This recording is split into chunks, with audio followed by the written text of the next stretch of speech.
How do you rate this Sylhet pitch, and how do you rate local fast bowlers? It's a bit more bouncy, a bit more skiddier over here and not much dead turn. Kiwi batter Dean ফক্সক্রফটের কথাতেই পরিষ্কার, সিলেটের pitch pace বান্ধব, বাউন্সটাও ভালো, ঠিক নিউজিল্যান্ডের মাঠের মতোই।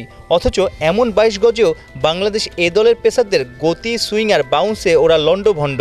পাওয়ার প্লেতে খালেদ আর শরীফুলের ভেলকি, 0 রানে ফিরেছেন সফররতদের সেরা 5-এর 4 ব্যাটার।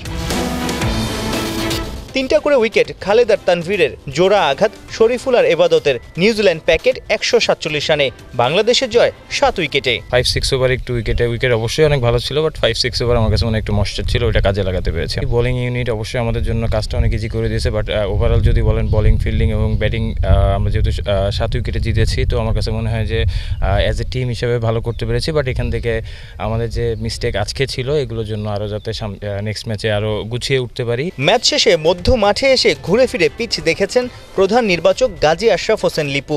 পেস ফ্রেন্ডলি উইকেটে পেসারদের দাপটের মাঝেই স্পিনার তানভীরও চিনিয়েছেন নিজের জাত। টি-20 দলের সঙ্গে মধ্যপ্রাচ্য আর পাকিস্তান ট্যুরে যাওয়ার আগে নিশ্চিত করে বাঁহাতি স্পিনারকে বাড়তি আত্মবিশ্বাস দেবে এই 3 উইকেট। তানভীর একটা হ্যাট্রিক চান্স ক্রিয়েট করেছিল, তানভীরের বোলিং কেমন দেখলেন? টি-20 মেইন দলেও আছে আসলে।